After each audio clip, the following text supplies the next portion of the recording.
Why is food such an obsessive topic in our culture today? It's all we think about, and whether or not we are verbally speaking about it to other people, for many of us it is consuming every thought that we have. It's about, every function we go to. It's all we think about, the food that's going to be there, and what we are eating and what we aren't eating, and what we're trying to eat and what we're trying not to eat, and how we're trying to lose the weight and how we don't want to gain the weight.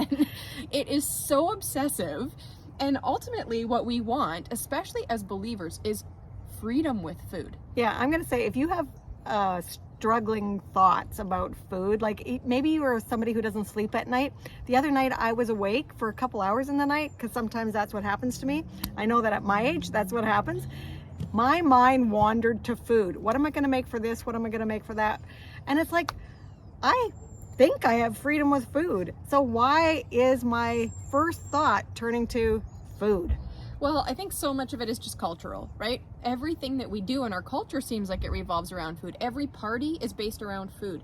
All the church events have food. We fellowship around food. And I think eat when we're sad. We eat when we're happy. But I think fellowship and food kind of go hand in hand, because we have learned a lot about the different stories in the Bible where Jesus is sitting around a table. They are fellowshipping with food at the table.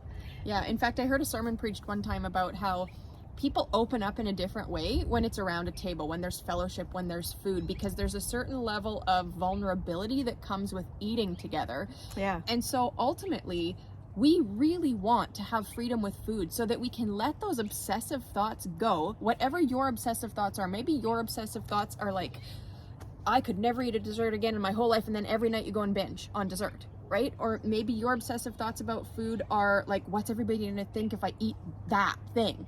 Maybe your obsessive thoughts about food are more along the lines of like, oh, I can only eat salad. All I can eat is salad. Or maybe your obsessive thought about food is, when's the next day I'm starting my next diet? Yeah.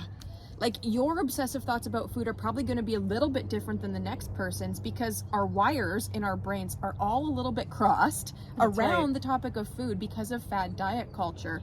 And so really today what we want to talk about is, why do we even want freedom with food as believers?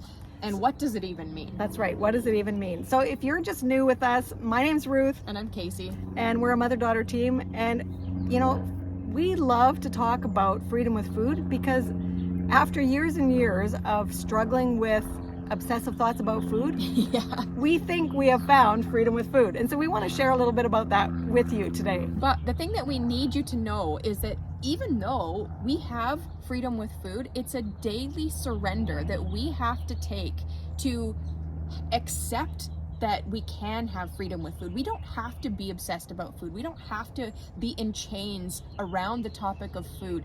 But and we don't want to be. No, but we have to continually work at uncrossing those wires and putting the right messages in so that we can have that freedom with food. Because, as we were preparing for this video, we were like, okay, so why do we want freedom with food as believers?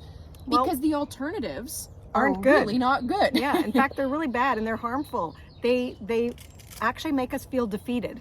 So some of those are like, obsessive thoughts about food just make us spiral down, because we know that we can't continue constantly giving up the foods that we love. We want to eat the foods that we love. We want to sit down and fellowship with other believers.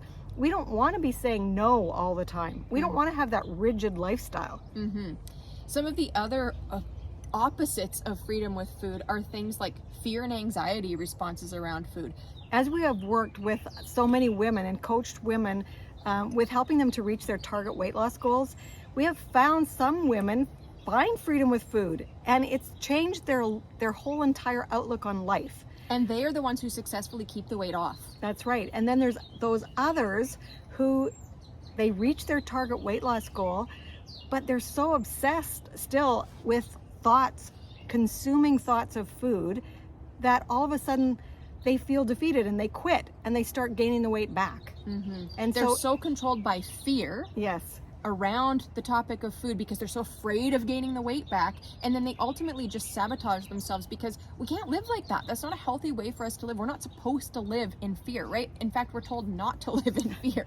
Yeah, so that doesn't mean you're not going to have boundaries around food, because the scriptures call us to not overindulge. The scriptures talk about gluttony. The scriptures talk about the fruit of the Spirit, and one of them is self-control. And so we have to learn the balance. There might be boundaries that we have to put in place to find the freedom with food. Because the other thing that freedom with food is not, this is another one of the opposites of freedom with food, is it's not a free-for-all, right? That's and right. so we don't want to live in this free-for-all binging way, because that is terrible for our bodies. It's bad for our mental health, and the Bible tells us not to do that. And so, you know, we really want to be able to put boundaries around food in a healthy way, just the same way that we would put boundaries around relationships so that they're healthy.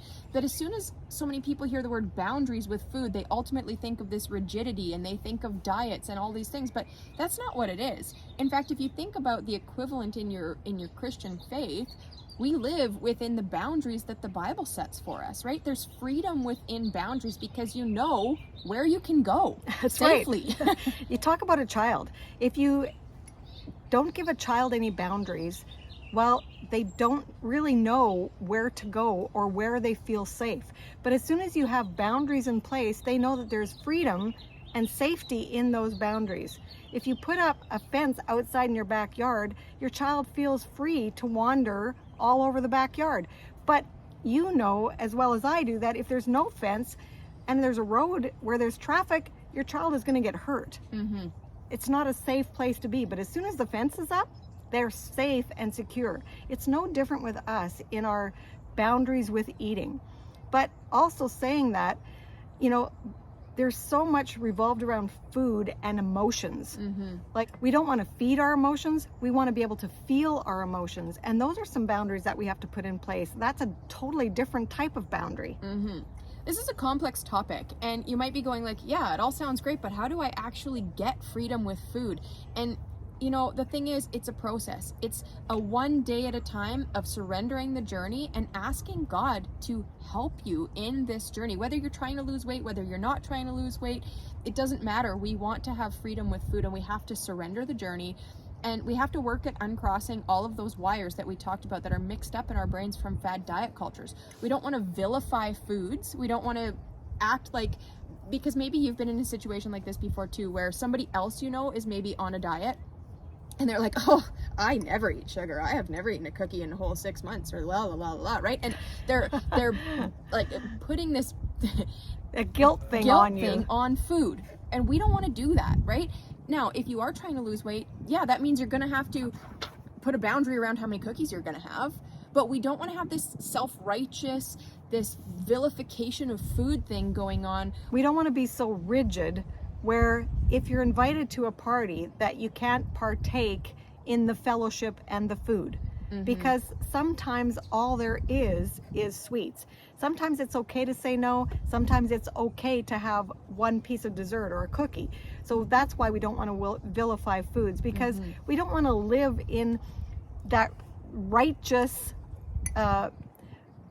attitude where we're better than the next person because we're not eating that sugar. Yeah, exactly. And ultimately, I think what it comes down to when you're choosing whether you're going to say, yes, I will have that, or yes, I won't right now, the caveat needs to be that you are in control of the decision that you're making. If that piece of cake at the birthday party is calling your name so loudly that you cannot say no, then you probably should say no. Because that's not a healthy way to say, yes, I'm going to choose to have some cake. Because you're going to have a whole guilt and shame cycle wrapped around eating that piece of cake because you're not in control of the decision. That's right. Because there, in that instance, the sugar or the cake is controlling you. Yeah. It's that obsessiveness, the thought that you can't live without it. You can't be at the party without it. And you can't think of anything else except that cake while you're at that party. You've missed out on the entire conversation, the entire atmosphere, the entire fun, because you are just so busy obsessed about that cake. Yeah, your brain is just reeling. It's ruminating with, oh, look at that.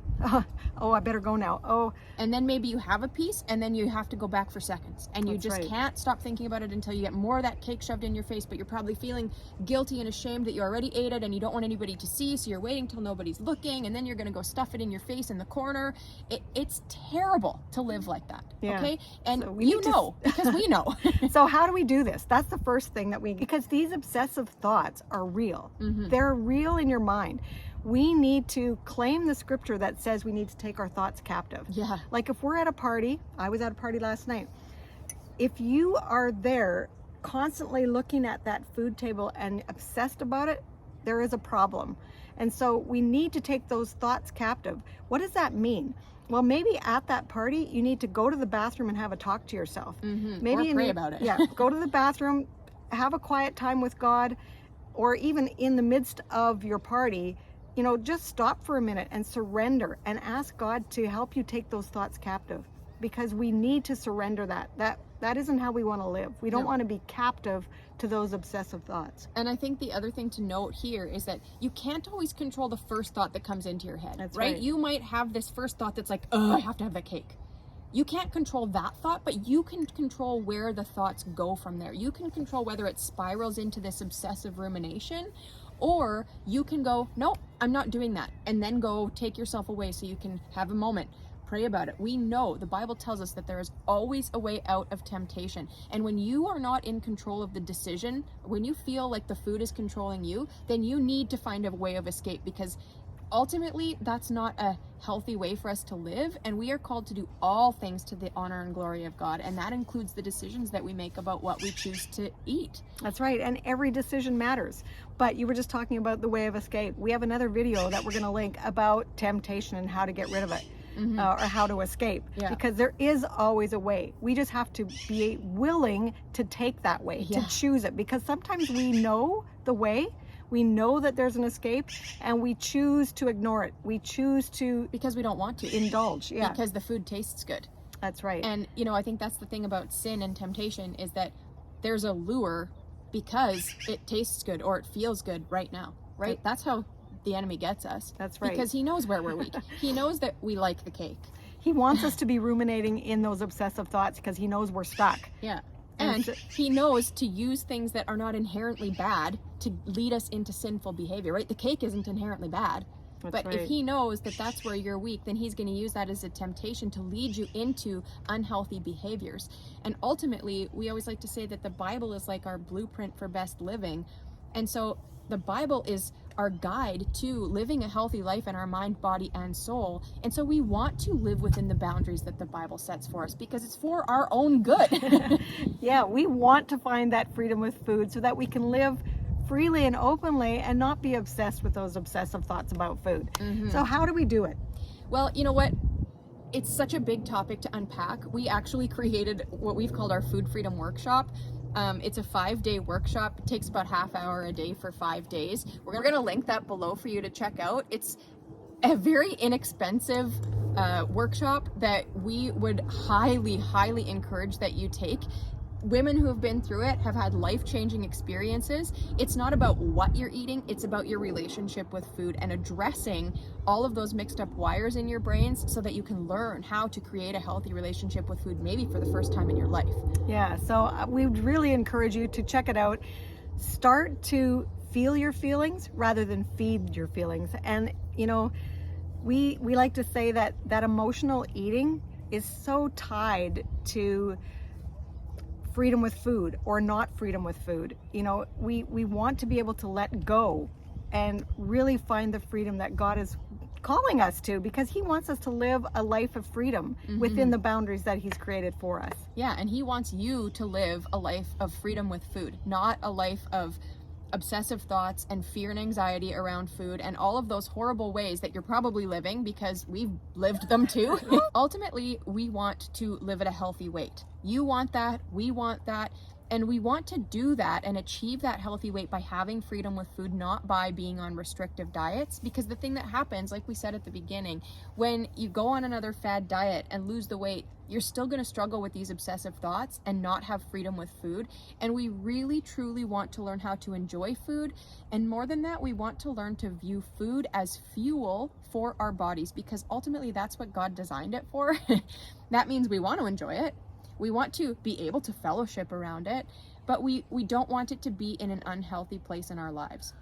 God has made so many delicious, tasty, healthy foods for us to enjoy, and we want to be able to eat with food freedom and enjoy God's glorious foods. We just want to thank you so much for being here watching, and if you have learned something about yourself or feel like you can resonate with this topic of like obsessive thoughts about food and searching for freedom with food, let us know in the comments below what you are currently struggling with the most. Is it fear? Is it anxiety around food? Is it obsessive thoughts? Let us know in the comments. We'd love to hear from you. We will reply. And we always like to end our videos that are about food and freedom with food by saying this: until next time, treat your body like a temple, not a trash can.